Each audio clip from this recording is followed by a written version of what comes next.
Assalamualaikum warahmatullahi wabarakatuh. Selamat pagi anak-anak sekalian. Hari ini kita akan membahas materi mengenai pembukaan Undang-Undang Dasar Negara Republik Indonesia tahun 1945. Adapun dalam pembelajaran kali ini kita akan membahas 3 subbab materi, yaitu mengenai yang pertama ialah makna alenia pembukaan Undang-Undang Dasar 1945. Yang kedua mengenai pokok pikiran pembukaan Undang-Undang Dasar 1945, dan yang terakhir ialah mengenai sikap positif terhadap pokok pikiran Undang-Undang Dasar 1945. Oke, langsung saja kita akan membahas mengenai yang pertama, yaitu makna alenia pembukaan Undang-Undang Dasar Negara Republik Indonesia tahun 1945. Bangsa Indonesia telah sepakat untuk mempertahankan pembukaan Undang-Undang Dasar 1945.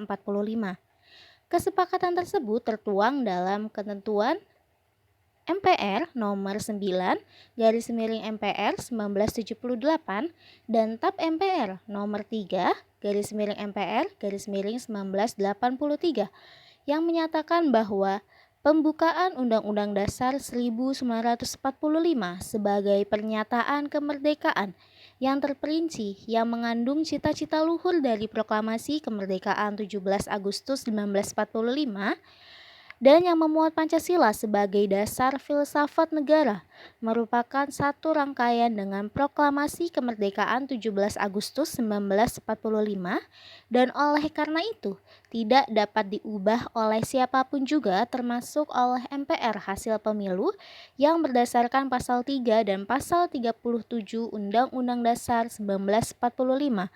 Karena mengubah isi pembukaan Undang-Undang Dasar 1945 berarti sama halnya dengan pembubaran negara. Jadi, dari bunyi tersebut itu dapat ditentukan bahwa pembukaan Undang-Undang Dasar Negara Republik Indonesia tersebut itu merupakan satu rangkaian dengan Proklamasi Kemerdekaan Indonesia.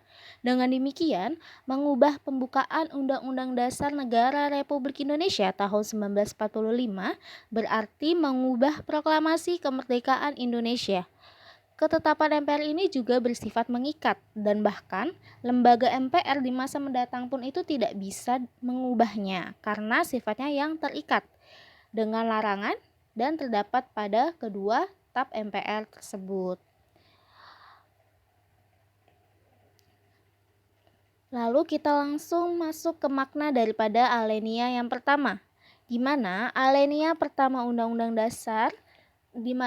pertama pembukaan Undang-Undang Dasar 1945 berbunyi bahwa sesungguhnya kemerdekaan itu ialah hak segala bangsa, dan oleh sebab itu maka penjajahan di atas dunia harus dihapuskan karena tidak sesuai dengan peri kemanusiaan dan peri keadilan.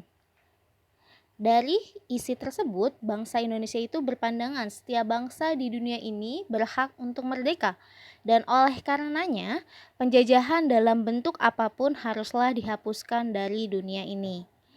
Alinea pertama ini juga mengandung dalil subjektif di mana aspirasi bangsa Indonesia yang melepaskan diri dari penjajahan. Lalu makna daripada alinea kedua, di mana alinea kedua ini berbunyi, dan perjuangan pergerakan kemerdekaan Indonesia telah sampailah kepada saat yang berbahagia dengan selamat sentausa mengantarkan rakyat Indonesia ke depan pintu gerbang kemerdekaan negara Indonesia yang merdeka, bersatu, berdaulat, adil, dan makmur. Dalam alinea kedua ini menunjukkan ketetapan dan ketajaman penilaian bangsa Indonesia bahwa yang pertama, perjuangan bangsa Indonesia telah mencapai tingkat yang menentukan. Kedua, momentum yang telah dicapai harus dimanfaatkan untuk menyatakan kemerdekaan. Dan yang ketiga, kemerdekaan harus diisi dengan mewujudkan negara Indonesia yang merdeka, bersatu, berdaulat, adil, dan juga makmur. Lalu lanjut ke alinea ketiga. Adapun alinea ketiga ini berbunyi atas berkat rahmat Allah yang Maha Kuasa dan dengan didorongkan oleh keinginan luhur supaya berkehidupan kebangsaan yang bebas, maka rakyat Indonesia menyatakan dengan ini kemerdekaannya. Dalam alinea ini menjadi ungkapan yang lebih rinci daripada proklamasi kemerdekaan Indonesia. Dengan alinea ini, bangsa Indonesia menunjukkan dirinya sebagai bangsa yang religius. Bangsa Indonesia menyadari sepenuhnya bahwa kemerdekaan yang diraihnya merupakan rahmat Allah yang Maha Kuasa dan bukan semata hanya daripada perjuangan tenaga dan pikiran mereka. Lalu selanjutnya adalah alinea keempat, di mana alinea keempat ini berbunyi, kemudian daripada itu, untuk membentuk suatu pemerintahan negara Indonesia yang melindungi segenap bangsa Indonesia dan seluruh tumpah darah Indonesia, dan untuk memajukan kesejahteraan umum, mencerdaskan kehidupan bangsa, dan ikut melaksanakan ketertiban dunia yang berdasarkan kemerdekaan, perdamaian abadi, dan keadilan sosial. Maka disusunlah kemerdekaan kebangsaan Indonesia itu dalam suatu Undang-Undang Dasar Negara Indonesia yang terbentuk dalam suatu susunan negara Republik Indonesia yang berkedaulatan rakyat dengan berdasar kepada ketuhanan yang Maha Esa, kemanusiaan yang adil dan beradab, persatuan Indonesia, dan kerakyatan yang dipimpin oleh hikmat kebijaksanaan dalam permusyawaratan perwakilan serta dengan mewujudkan suatu keadilan sosial bagi seluruh rakyat Indonesia. Jadi, dari alinea keempat ini memuat prinsip-prinsip negara Indonesia. Yang pertama adalah tujuan negara yang akan diwujudkan oleh pemerintah negara. Yang kedua, ketentuan diadakannya Undang-Undang Dasar. Yang ketiga, bentuk negara, yaitu bentuk republik yang berkedaulatan rakyat. Dan yang terakhir adalah dasar negara, yaitu Pancasila. Pada alinea ini, tujuan negara terdiri atas tujuan khusus terkait bangsa Indonesia dan tujuan umum yang terkait dengan pergaulan bangsa-bangsa di dunia. Tujuan khusus yang termuat dalam alinea ini adalah melindungi segenap bangsa Indonesia dan seluruh tumpah darah Indonesia, memajukan kesejahteraan umum, dan mencerdaskan kehidupan bangsa.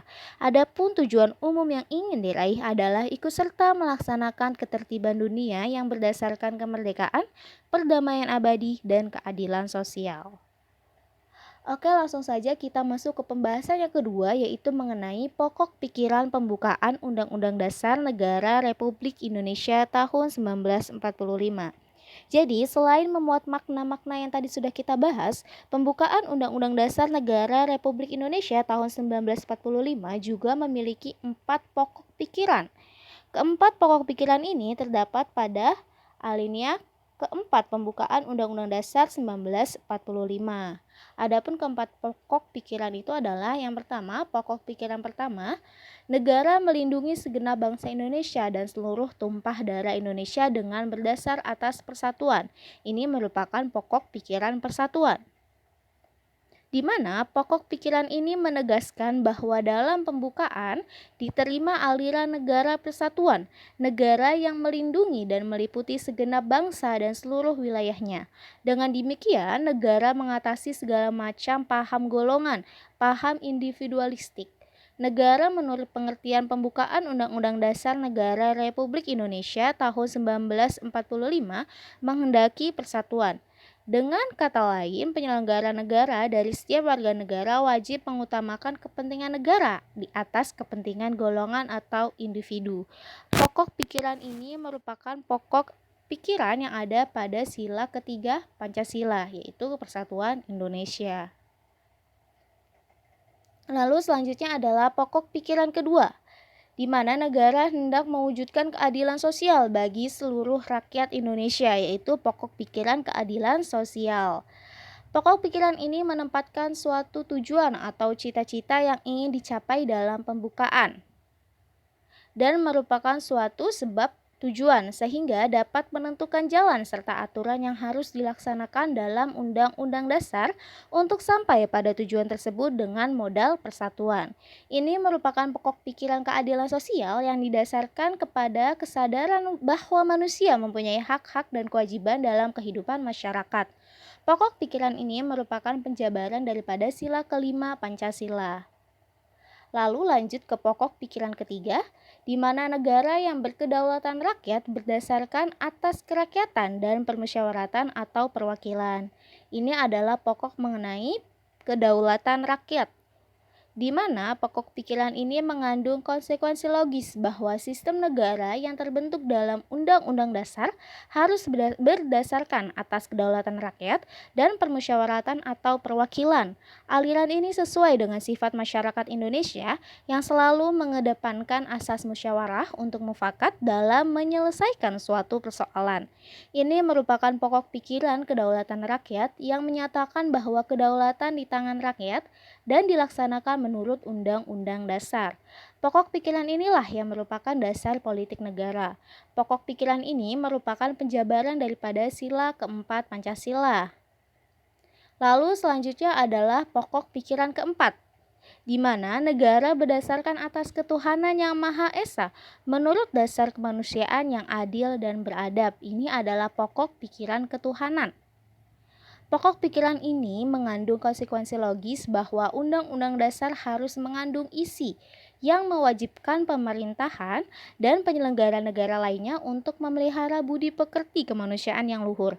Hal ini menegaskan bahwa pokok pikiran ketuhanan yang Maha Esa mengandung pengertian takwa kepada Tuhan yang Maha Esa, dan pokok pikiran kemanusiaan yang adil dan beradab mengandung pengertian menjunjung tinggi harkat dan martabat manusia atau nilai kemanusiaan yang luhur.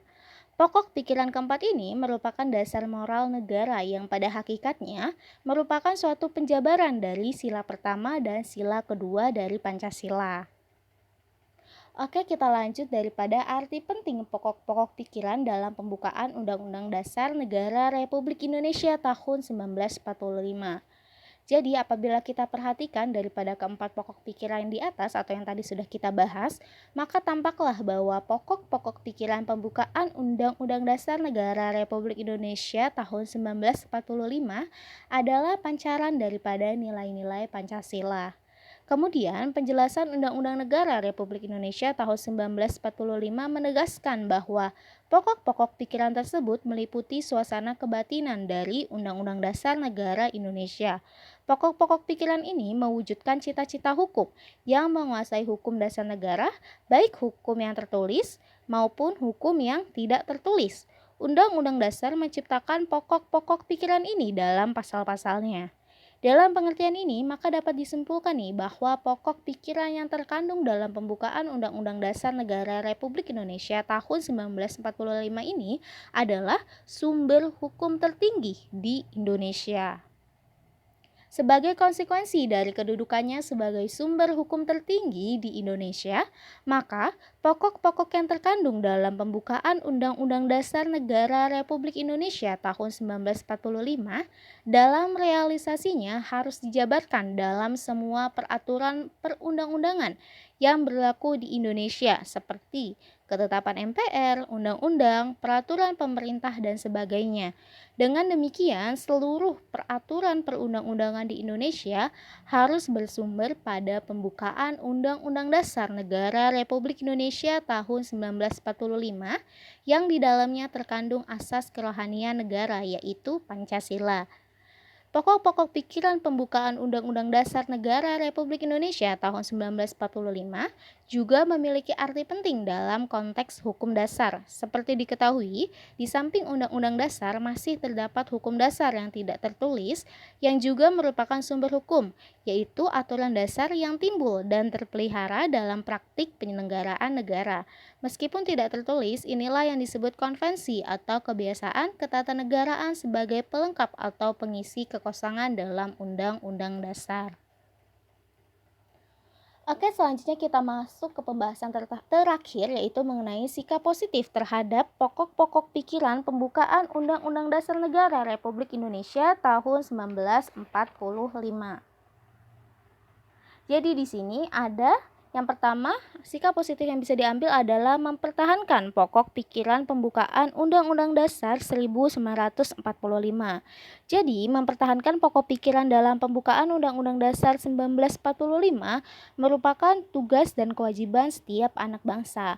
Mengapa sih demikian? Ini karena pokok pikiran tersebut itu menjadi jiwa pembukaan Undang-Undang Dasar 1945 dan menjadi panduan untuk membangun sistem hukum yang berlaku di Indonesia. Dengan mempertahankan pokok pikiran tersebut berarti kita mempertahankan keberadaan dan jiwa negara kita.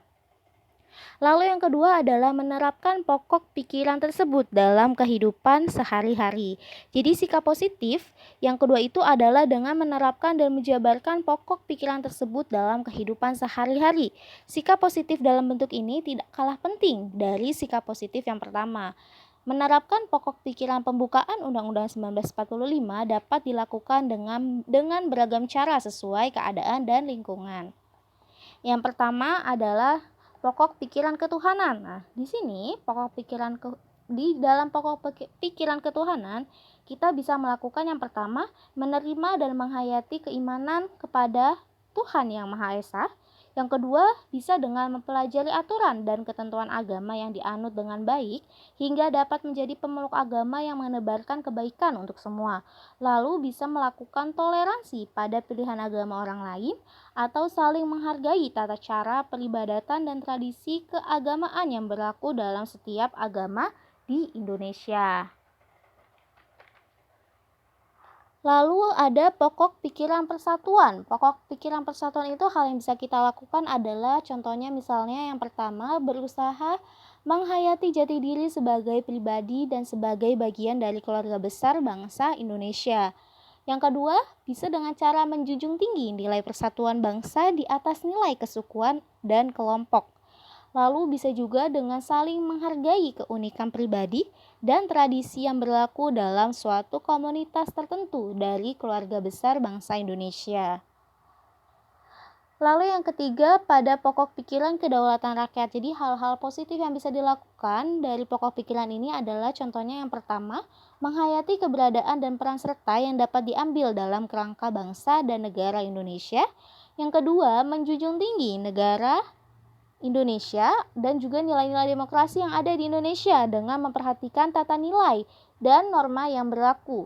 Lalu yang ketiga, mendahulukan kepentingan nasional di atas kepentingan pribadi dan golongan, juga mengakui pemerintahan yang sah dan juga bisa dengan cara turut aktif dalam upaya menegakkan kedaulatan rakyat sesuai aturan perundang-undangan. Lalu yang terakhir adalah dari pokok pikiran keadilan sosial. Jadi hal-hal yang bisa dilakukan terkait pokok pikiran ini adalah yang pertama bisa dengan ikut serta dalam upaya memeratakan keadilan sosial bagi seluruh rakyat Indonesia. Dan adapun satu lagi ialah mendorong kemandirian setiap warga bangsa Indonesia baik dari sisi ekonomi, politik, sosial maupun budaya. Jadi inilah materi yang kita pelajari hari ini terkait dengan bab 2 yaitu pembukaan Undang-Undang Dasar Negara Republik Indonesia tahun 1945. Kurang lebihnya Ibu mohon maaf. Wassalamualaikum warahmatullahi wabarakatuh.